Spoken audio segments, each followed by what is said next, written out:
D'abord, il faut savoir qu'en tant que clinique universitaire, nous avons 3 missions. La recherche, l'enseignement et les services à la communauté. D'où nous avons le devoir de disposer de grands laboratoires, au même de répondre à tous ces besoins. Évidemment, il y a plusieurs laboratoires. Il y a les laboratoires de génétique humaine, les laboratoires d'anatomie pathologique, les laboratoires de parasitologie, les laboratoires de biologie moléculaire et le laboratoire de biologie médicale.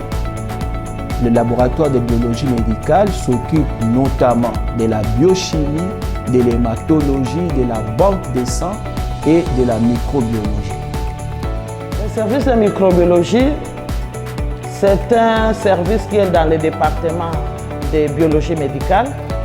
Et dans le service de microbiologie, nous avons 4 unités. Nous avons l'unité d'abord de bactériologie clinique et recherche. Nous avons l'unité de mycologie et nous avons l'unité de mycobactéries et enfin, nous avons l'unité de virologie. Alors, dans toutes ces unités, donc, nous confirmons des diagnostics. Donc, lorsque les malades arrivent, que consultent les cliniciens, ils apportent les bons de demande que les cliniciens ont émis des hypothèses et ils élaborent un bon de demande. Sur ces bons de demande, il y a des renseignements qui sont nécessaires pour que nous puissions les prendre en considération dans notre démarche diagnostique. Tout dépend des sites de prélèvement. S'il s'agit d'un site stérile, le malade nous apportera son échantillon dans un flacon stérile. Ces flacons sont donnés à partir de notre service et le malade va apporter les échantillons. Et les échantillons, on va les réceptionner, attribuer un numéro. Et là déjà, on a dû vérifier si vraiment l'échantillon est conforme, que ça soit analysé.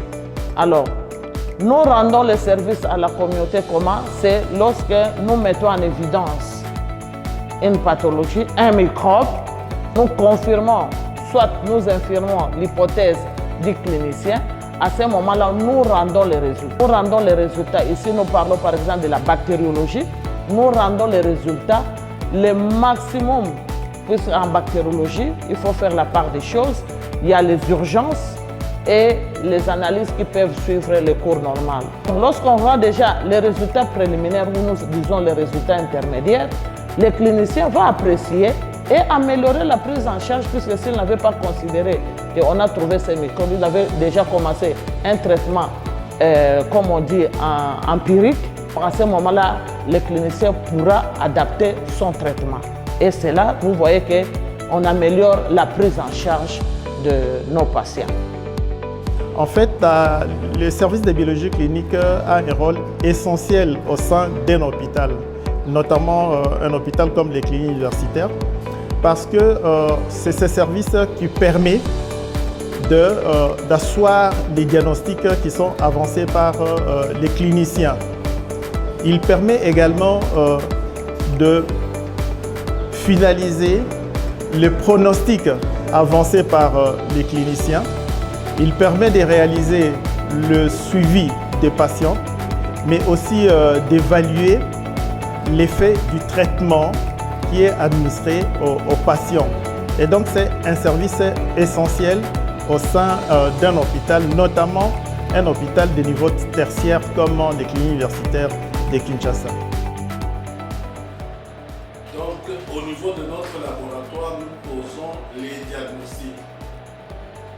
Lorsqu'on fait un prélèvement, dans les 50 minutes, nous avons le résultat on pose les diagnostics si la personne est positive ou négative.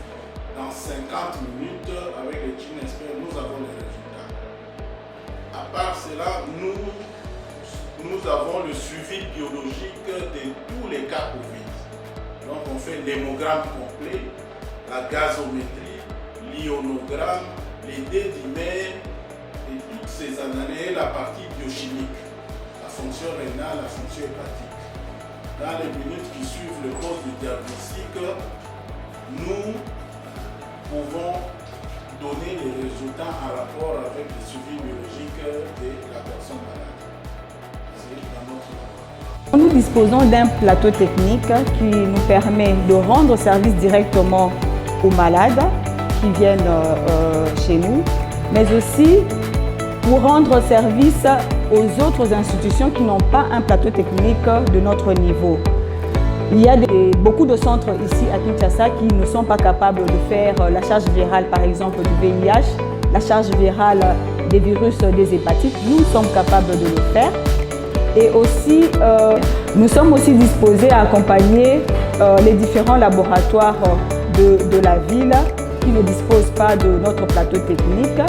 Et même nous l'avons fait pour la Covid-19 en accompagnant certains laboratoires de la capitale pour le diagnostic, leur permettre de faire le diagnostic de la Covid-19. Nous sommes ouverts à tous les autres parce que nous avons beaucoup de sites. Nous avons quand même identifié plusieurs sites de campagne.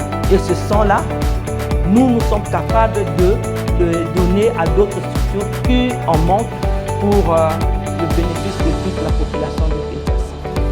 C'est ce que, madame, nous cherchons vraiment à montrer, d'abord à communiquer ce dont nous sommes capables de faire. Et vous avez vu, notre laboratoire n'a rien à envier aux laboratoires privés qui sont éparpillés. Mais en plus, j'ai précisé que nous avons en termes d'expertise, l'expertise la plus élevée du pays.